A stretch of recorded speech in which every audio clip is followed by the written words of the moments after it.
AP liquor కేసులో కస్టడీకి తీసుకుంది సిట్. జైలు నుంచి ఆయన్ని సిట్ విచారణ చేయబోతోంది.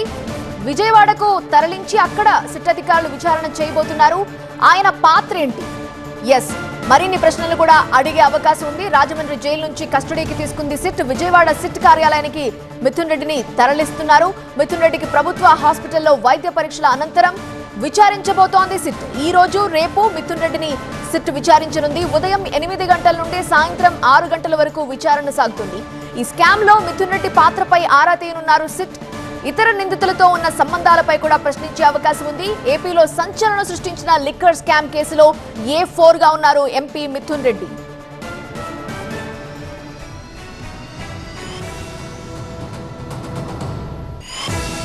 సిట్ విచారణకు సంబంధించి లేటెస్ట్ ఇన్ఫర్మేషన్ తో మా ప్రతినిధి వసంత్ లైవ్ లో సిద్ధంగా ఉన్నారు. వసంత్, విజయవాడ కార్యాలయానికి ఎప్పుడు తరలించబోతున్నారు? విచారణ ఏ విధంగా జరగబోతోంది? ఎలాంటి క్వశ్చన్స్ అడగబోతున్నారు? రాజమండ్రి సెంట్రల్ జైలు నుంచి ఎంపీ మిథున్ రెడ్డిని ప్రస్తుతం సిట్ అధికారులు అదుపులోకి తీసుకున్నారు. ఆయన రాజమండ్రి నుంచి ప్రస్తుతం విజయవాడ తరలిస్తున్నారు.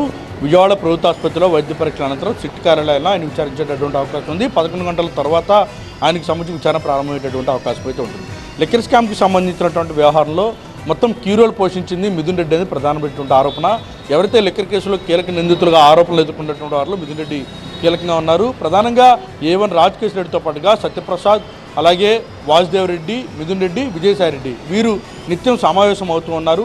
లిక్కర్ కంపెనీలకు సంబంధించి ఆర్డర్ ఫర్ సప్లై అవుతుందో ఆర్డర్లు తీసుకోవడం కావచ్చు, వాటికి సంబంధించి కమిషన్లు కిక్ బ్యాక్ రూపంలో వసూలు చేసి వాటిని తరలించడంలో కీలకంగా మిథున్ రెడ్డి ఉన్నారని ప్రధానమైనటువంటి ఆరోపణ. ఈ ఆరోపణలో భాగంగానే ఆయనకు సంబంధించి కస్టడీకి ఇవ్వాలంటూ కూడా ఈ కేసులో మరిన్ని వివరాలు రాబట్టేందుకు అనుమతి ఇవ్వాలంటూ కూడా సిట్ ఇప్పటికే ఏసీబీ కోర్టు కోరింది. 2 రోజుల పాటు ఆయన కస్టడీకి అనుమతించినటువంటి నేపథ్యంలో సిట్ ప్రస్తుతం ఆయన్ను కస్టడీలోకి తీసుకుంది. మరికొద్దిసేపట్లోనే విజయవాడ తరలించి ఆయన విచారించబోతోంది. ప్రధానంగా లిక్కర్ స్కామ్కి సంబంధించి ఎవరెవరి పాత్ర ఏంటి అనే దానికి సంబంధించి ఏసీబీ కోర్టుకి ఇప్పటికే సిట్ వరుసగా నివేదికలు సమర్పిస్తూ ఉంది. ఇప్పటికే ఆ రిపోర్ట్ను సబ్మిట్ చేస్తుంది. 3 ఛార్జ్షీట్లను ఇప్పటికీ సమర్పించినటువంటి నేపథ్యంలో వాటిలో ఎవరి పాత్ర ఏంటి అనే దానిపైన చాలా స్పష్టంగా కూడా పేర్కొంది. అయితే పెద్దిరెడ్డి మిథున్ రెడ్డికి సంబంధించినటువంటి PRR కంపెనీ ఏదైతే ఉందో ఆ కంపెనీకి సంబంధించినటువంటి ఖాతాలోకి గతంలో 5 కోట్ల రూపాయలు బదిలీ అయ్యాయి. అవి లిక్కర్ స్కామ్కి సంబంధించినటువంటి డబ్బులు అనేది ప్రధానంగా సిట్ ఆరోపిస్తూ ఉంది.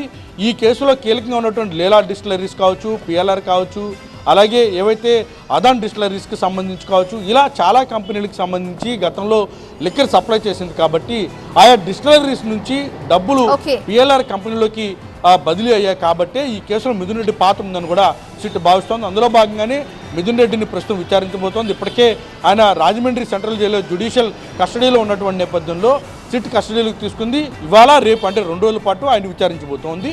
ఈరోజు వైద్య పరీక్షల అనంతరం సిట్ కార్యాలయం తరలిస్తారు. విచారించిన అనంతరం వైద్య పరీక్షలు పూర్తయిన అనంతరం ఆయన రాజమండ్రి సెంట్రల్ జైలు తరలిస్తారా లేదా కోర్టు అనుమతితో ఈరోజు కూడా సిట్ కార్యాలయంలో విచారించి రేపు కూడా విచారించి ఆయన రాజమండ్రి సెంట్రల్ జైలు తరలిస్తారనేది మనకు తెలుస్తోంది. రైట్ వసంత్.